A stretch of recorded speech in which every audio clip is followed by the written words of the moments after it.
Hello friends, this is Shalini Shrivastava. स्वागत है आपका टीचिंग लर्नर्स में। तो कैसे हैं आप लोग की पढ़ाई बेहतर चल रही होगी। तो फ्रेंड्स, इस समय जो है हम यहाँ पर हिंदी की क्लास ले रहे हैं और हिंदी की क्लास में हमने क्या आपकी संधि में पढ़ रहे हैं इस समय।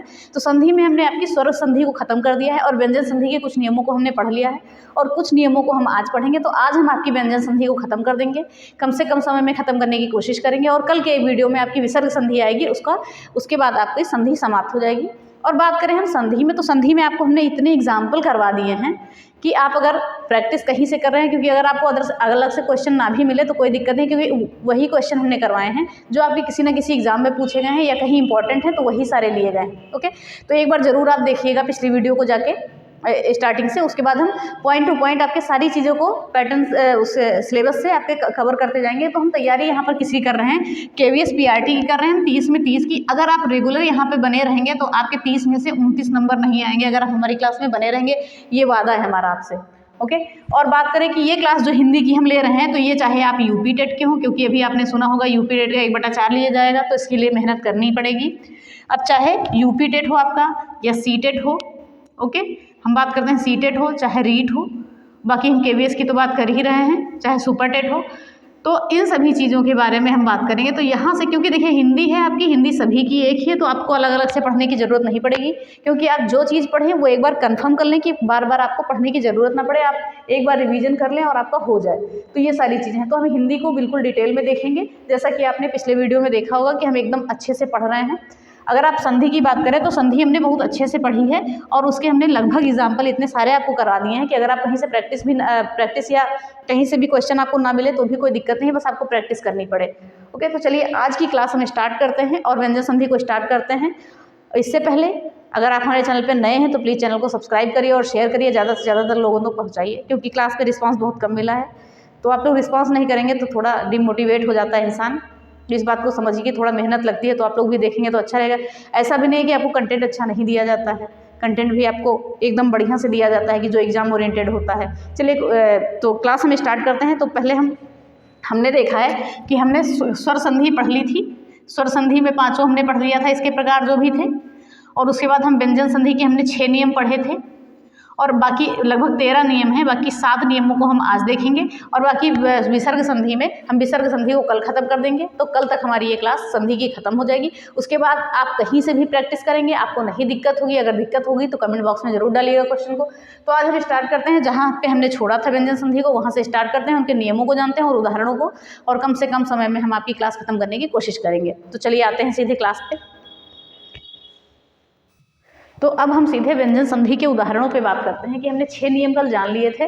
अब आगे के नियमों को हम जानेंगे, तो उनको ध्यान से देखिएगा। जैसा कि हमने नियमों को लिखा है, आपके क्या लिखा है कि यदि ता के बाद, ध्यान से देखिएगा, यदि ता के बाद चा या छा आता है। ओके, नियम है अगला आपका 7वां नंबर का नियम है कि यदि ता के बाद चा या छा आता है तो ये वाला जो ता है, ये जो ता है इसका परिवर्तन हो जाता है चा में। ये याद रखिएगा। ओके, कि अगर ता के बाद चा या छा आता है तो ये जो आपका ता दिया हुआ है, ये वाला जो ता दिया है, इसका परिवर्तन किस में हो जाता है? चा में परिवर्तन हो जाता है।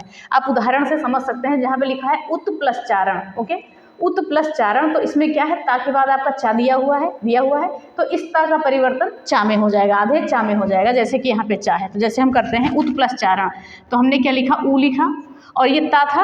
ओके, ता है तो ता का परिवर्तन किस में हो जाएगा? आधा चा में हो जाएगा, तो हम आधा चा लिख देंगे और चारण इधर का इधर पूरा लिख देंगे, उच्चारण हो गया। ओके, तो नियम आपको समझ में आ गया होगा कि अगर ता के बाद, ओके, अगर ता के बाद चा या छा आता है तो ता का परिवर्तन चा में हो जाता है। ये नियम सीधे सीधे आप लिखिएगा, सीधे सीधे नियम पूछे जाते हैं। तो जैसे कि हमने देखा उत प्लस चारण यानी कि उच्चारण, यहाँ आप समझ में गए होंगे, इधर हम कोई परिवर्तन नहीं करते, इधर ही करते हैं। जैसे यहाँ पे लिखा जगत प्लस छाया, ध्यान से देखिएगा, जगत प्लस छाया, तो हमने जगत लिखा और ता के स्थान पर क्या हो जाएगा? क्योंकि यहाँ छा है, जैसा कि हमने कहा आपसे कि चा या छा है तो ता है, तो ता के स्थान पर आधा चा हो जाएगा और छाया का हम छाया लिख देंगे, तो क्या हो जाएगा? जगत छाया। ओके, फिर आगे हम देखते हैं उत प्लस चरित। तो उत प्लस चरित, आधा ता के बाद क्या है? चा है, तो ये ता किस में परिवर्तित होगा? चा में, तो ये हो जाएगा उच्चरित। ये चीज़ याद रखिएगा और नियमों को सीधा सीधा लिखिएगा, नोट करिएगा, क्योंकि महत्वपूर्ण उदाहरण है आपके लिए। तो पहला नियम हो गया आपका, ये 7वां नियम क्या था कि अगर ता के बाद चा या छा आता है तो ता का परिवर्तन चा में हो जाता है, सिंपल सा। जैसे उत प्लस चारण यानी कि उच्चारण, जगत प्लस छाया यानी कि जगत छाया, और उत प्लस चरित यानी कि उच्चरित। ओके, फिर अगले नियम पे हम बात करते हैं। ये नियम हमारा हो गया। अगला नियम है कि अगर ता के बाद क्या दिया है कि अगर ता के बाद जा या झा आता है, क्या आता है, अगर ता के बाद जा या झा आता है तो ये जो ता है ये ता किस में परिवर्तित हो जाएगा, जा में परिवर्तित हो जाएगा। कौन सा ता, ये वाला ता जो है जा में परिवर्तित हो जाएगा। तो हम फिर से एक बार बात करते हैं कि अगर ता के बाद जा या झा आता है तो ता का परिवर्तन किस में हो जाता है, जा में। जैसा कि हमने यहाँ पे लिखा है, सीधा सीधा हम लिख देते हैं। तो जो ता है, ता का परिवर्तन हो जाता है जा में, ये याद रखिएगा। ओके, यहाँ पे सिर्फ ता का परिवर्तन जा में होता है, यहाँ भी हम सीधे सीधे लिख देते हैं, और यहाँ पर ता का परिवर्तन जो है चा में होता है, ये याद रखिएगा। ये सारे इंपॉर्टेंट चीज़ें आपकी बनेंगी, बार बार परीक्षाओं में पूछी जाती हैं। फिर हम आते हैं सीधे उदाहरणों पे। तो हमने कहा सत प्लस जन, तो यहाँ देखिए ता के बाद जा आया है आपका। ओके, क्या हमने कहा, ता के बाद देखिए जा आया है, तो इस ता का परिवर्तन किस में करेंगे, जा में ही करेंगे इस ता का परिवर्तन। तो हमने सत प्लस जन लिखा है, तो आधे ता के स्थान पर हम आधा जा लिख देंगे, तो हो जाएगा सज्जन। ओके, सत प्लस जन यानी कि सज्जन हो जाएगा आपका। ओके, फिर लिखा है विपद प्लस जाल, तो ता के स्थान पर सिर्फ हमको आधा जा करना है, बस और कुछ नहीं करना है, तो विपद जाल लिख देंगे, विपज जाल। नियमों को आपको ध्यान में रखना होगा तो कोई चीज़ें आपकी नहीं गलत होंगी। फिर हम बात करते हैं, लिखा है जगत प्लस जननी, तो ता के स्थान पर ही हमें परिवर्तन करना है जा में, तो जगत जननी हो जाएगा, जगत जननी। ओके, तो ये हो गया। फिर आगे देखते हैं उत प्लस झटिका। देखिए अब झा का भी आ गया आपका, तो ता के स्थान पर बस हमें भी यहाँ पे क्या करना है, ता के स्थान पर ही जा करना है, तो उज झटिका, उज झटिका। तो उज झटिका मीन्स क्या होता है, कोहरा होता है, ये चीज़ भी याद रखिएगा। ये आपका एक वर्तन ईद तैयार हो गई। तो उज झटिका, तो उज झटिका मीन्स क्या होता है, कोहरा होता है, इस चीज़ को भी याद रखिएगा। तो चलिए हमने क्या नियम देखा कि अगर ता के बाद जा या झा आ रहा है तो ता का परिवर्तन जा में हो जाता है, सीधे सीधे ता का परिवर्तन जा में होता है। जैसा कि हमने उदाहरण में देखा, जैसे हमने ता का परिवर्तन जा में किया, सत प्लस जन यानी कि सज्जन, विपद प्लस जाल, तो हमने ता का परिवर्तन केवल जा में किया है, बाकी सारी चीज़ें आपकी वैसे की वैसे हैं। देखिए हमने जन इधर था तो जन यहाँ है, सज्जन सिर्फ ता का परिवर्तन हमने जा में किया है। ऐसे ही सब में देखिए सभी ये ता को हमने जा में बदला है और कुछ नहीं किया है। तो सत प्लस जन यानी कि सज्जन, विपद प्लस जाल यानी विपद जाल, जगत प्लस जननी यानी जगत जननी, और उत प्लस झटिका यानी उज्झटिका। और उज्झटिका मीन्स कोहरा भी होता है, इंपॉर्टेंट है, ये याद रखिएगा। फिर आते हैं अगले नियम पे। अगला नियम आपका क्या कहता है कि अगर ता के बाद, क्या कहता है आपका नियम कि अगर ता के बाद डाया टाया डा आता है, यहाँ पे हम टाया डा लिख देते हैं, टाया डा आता है।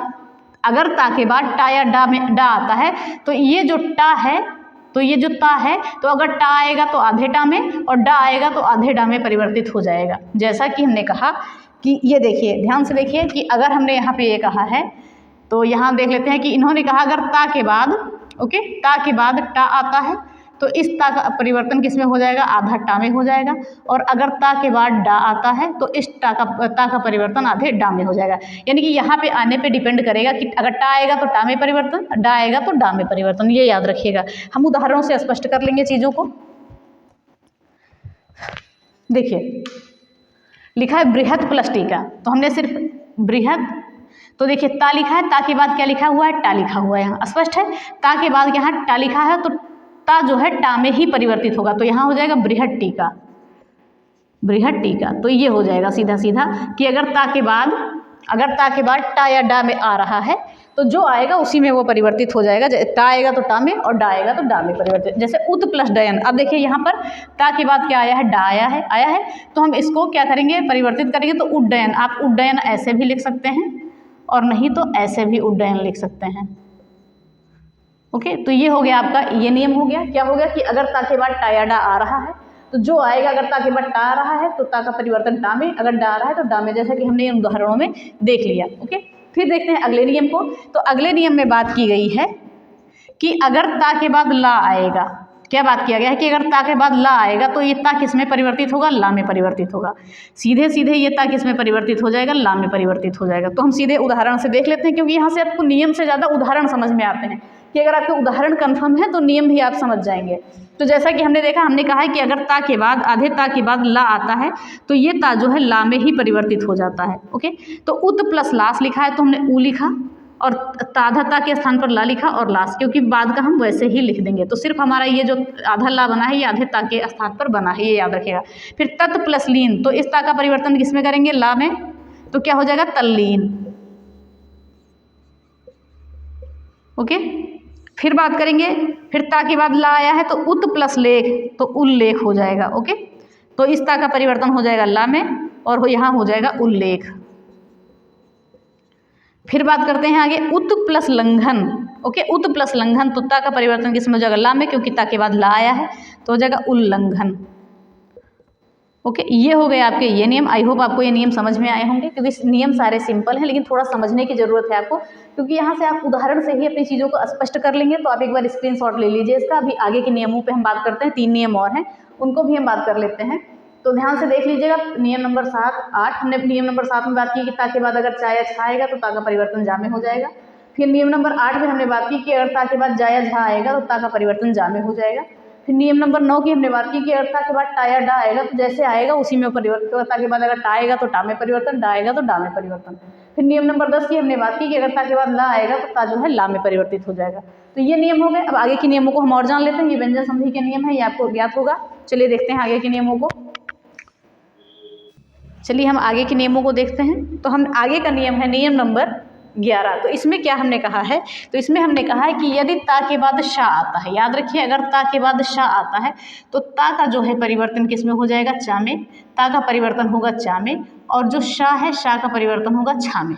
याद रखिएगा, अगर ता के बाद शा आ रहा है, ओके, अगर किसी संधि में ता के बाद शा आ रहा है तो ता का परिवर्तन होगा चा में और शा का परिवर्तन होगा छा में। जैसा कि हम यहाँ पर आपका लिख देते हैं, ता का परिवर्तन होगा किसमें? चा में, और शा का परिवर्तन होगा छा में। जैसे हम उदाहरणों से स्पष्ट करते हैं, आपका लिखा है उत प्लस श्वास। ध्यान से देखिएगा, उत प्लस श्वास, तो उत लिखा है, आधा ता का परिवर्तन हमने किसमें किया? चा में, तो हम यहाँ पे आधा चा कर देंगे। और हमने शा का परिवर्तन किया छा में, तो शा के स्थान पर छा कर देंगे। तो देखिए यहाँ पर उत प्लस श्वास यानी कि उ, ता के स्थान पर चा हुआ, यानी आधा चा, आधा ता था तो आधा चा हो गया उच्च। फिर छा, देखिए छा आधा शा है तो आधा शा के स्थान पर आधा छा होगा, तो उच्छ्वास ऐसे हो जाएगा। सीधे सीधे आप देख लीजिए। तो हमने क्या देखा कि अगर ता या ता के बाद शा है तो ता का परिवर्तन चा में, शा का परिवर्तन छा में होगा, यानी कि दोनों का परिवर्तन होगा यहाँ पर। अब जैसे हमने देखा शत प्लस शास्त्र, तो ता देखिए आधा ता है तो आधे ता के स्थान पर आधा चा हो जाएगा, तो यानी सच हो जाएगा, यहाँ पर हो जाएगा आपका सच हो जाएगा। फिर शास्त्र, तो शा के स्थान पर छा हो जाएगा, यानी छास्त्र हो जाएगा। तो हम सीधे सीधे यहाँ लिख देते हैं सच छास्त्र। ओके, फिर आगे देखते हैं अगला उदाहरण है उत प्लस शिष्ट। तो ता किस में परिवर्तित? चा में, आधे चा में, और शा किस में परिवर्तित? छा में, तो छा शी है तो छी हो गया, तो ये हो जाएगा उच्छिष्ट। तो ये चीज़ें हो गई आपकी कि हमने कहा अगर ता या ता के बाद अगर शा आ रहा है तो ता परिवर्तित होगा चा में और शा परिवर्तित होगा छा में। तो ऐसे ही हमने सीधे सीधे अपने उदाहरणों को देखा है, नियमों को देखा है।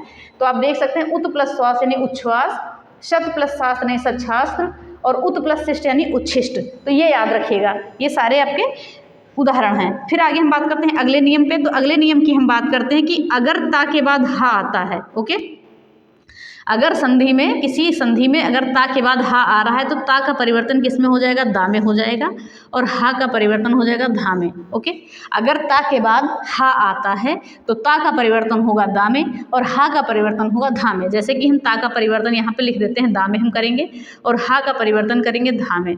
तो उदाहरण से हम स्पष्ट करते हैं, तत् प्लस हित लिखा है, ओके, तत् प्लस हित, आधा ता है तो आधा दा हो जाएगा। सिंपल सा हम आपको सिर्फ समझाने के लिए ऐसा करते हैं। तो आधे ता के स्थान पर तत् के स्थान पर तद कर दिया, और हित है तो हा के स्थान पर क्या आता है? धा आता है, तो धित ऐसे लिख दें। ऐसे तद्धित बना हमारा, तो सीधा सीधा हम ऐसे लिख सकते हैं तद्धित।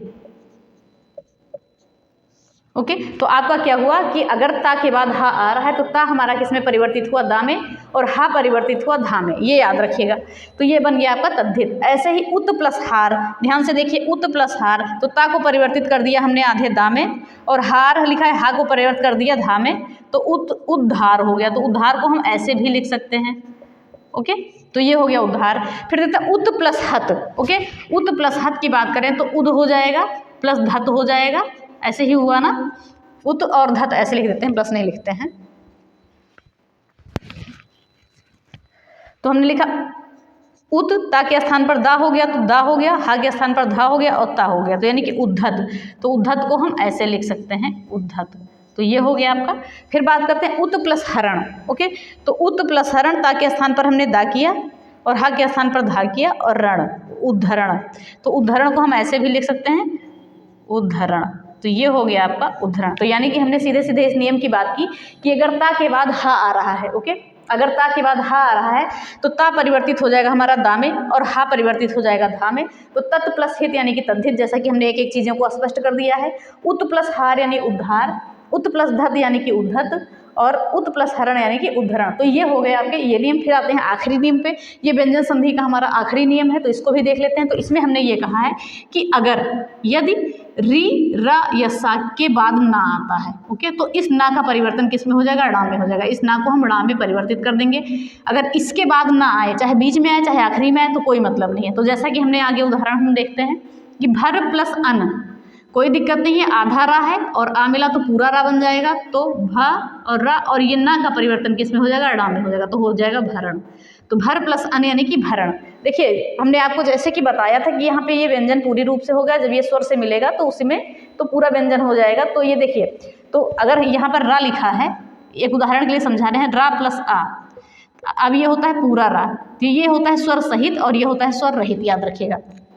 बस इतना आपको ये बताना था। फिर आगे देखते हैं उदाहरण को। हम लिखा है भूस प्लस अन, तो हम यहाँ पर सा को पूरा करते हैं, तो भूस प्लस अन और ना को किस में परिवर्तित करेंगे, ड़ा में, तो हो जाएगा भूषण। फिर प्र प्लस मान, तो क्या हो जाएगा, प्रमाण। ना के स्थान पर ड़ा होता चला जाएगा। री प्लस ना यानी कि ऋण। बाकी कुछ नहीं करना है आपको, नियम सारे सरल हैं। कृष प्लस ना यानी कि कृष्णा, क्या हो जाएगा, कृष्णा। विष प्लस नु, तो क्या हो जाएगा, विष्णु। प्र प्लस न, तो क्या हो जाएगा, प्रण हो जाएगा। परि प्लस नय, अब देखिए ना यहाँ पे बीच में आ गया, तब भी देखिए इसके बाद में ही आया है ना, तब भी एड़ा होगा यहाँ पर, तो हो जाएगा परिणय। और हमने देखा परि प्लस नत यानी कि ना के स्थान पर ड़ा कर देंगे तो परिणत। बस इतना ही है आपका।